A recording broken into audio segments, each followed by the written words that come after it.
जय महाराष्ट्र मित्रांनो. मुंबई महानगरपालिकेचा निकाल लागून आता 2 दिवस झाले आहे. पण आता ठाकरेंचाच महापौर होणार अशी का चर्चा चालू आहे महाराष्ट्रात, तर त्याचं सविस्तर माहिती सांगणार आहे. त्याआधी माझ्या चॅनलला सबस्क्राईब करा, लाईक करा, शेअर करा.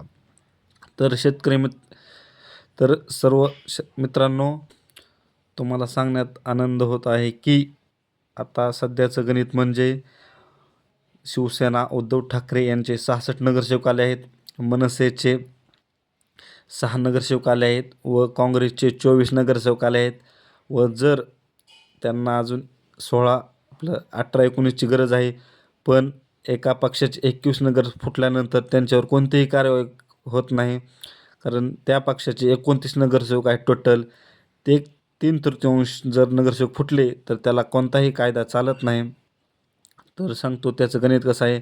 तर इकडे महायुतीचे भारतीय जनता पार्टी 89 व शिवसेना शिंदे गट यांचे 29 नगरसेवक आले आहेत. त्यांचे 118ची मॅजिक फिगर आहे. पण जर शिवसेना शिंदे गटाचे 21 नगरसेवक जर फोडण्यात आले ठाकरे बंधूंकडून, तर त्यांची मॅजिक फिगर ठाकरे बंधूंची 117वर जात आहे. व 21 नगर फोडल्यानंतर कोणतेही म्हणजे त्यांच्यावर नगरसेवकांवर कारवाई करण्यात येणार नाही.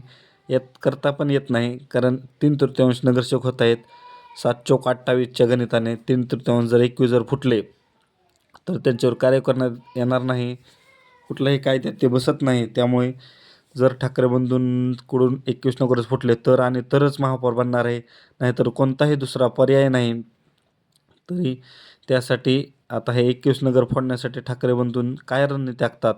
त्याआधी पण शिंदे साहेबांनी मास्टर टोक मारून हॉटेलमध्ये 3 दिवसासाठी नगरसेवकांना ठेवण्यात आलं आहे. जोपर्यंत हॉटेलमधून बाहेर नगरसेवक निघणार नाही तोपर्यंत कोणतेही म्हणजे प्रोसेस होणार नाही. पण हे जे 29 नगरसेवक आहेत ते संपूर्ण 29च्या 29 नगरसेवक हे ठाकरे यांच्याकडूनच फुटून जाऊन तिकडून निवडून आलेले आहेत. त्यामुळे काही सांगता येत नाही. त्यामुळे 25 वर्षानंतरही ठाकरे बंधूंचाच मुंबईत बोलबाला निकालानंतर दिसला आहे. पण आता महापौर झाल्यानंतर हे ठाकरेंचाच बोलबाला होऊ शकतो.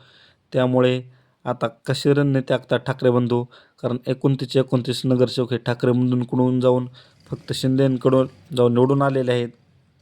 त्यामुळे ठाकरे बंधूंचा महापौर होण्याचे जास्त चान्सेस आहेत. पण जर त्यातील नगरसेवक नाही फुटले तर हा भारतीय जनता पार्टी यांचाच महापौर होणार आहे. त्यामुळे बघूया, आता अजून आरक्षण जाहीर होणार आहे पुढल्या आठवड्यात. आरक्षण जाहीर झाल्यानंतर आणखीन वातावरण फिरेल. त्यानंतर बघू, आणखी व्हिडिओ बनवू. त्यासाठी माझा पूर्ण व्हिडिओ बघा. धन्यवाद.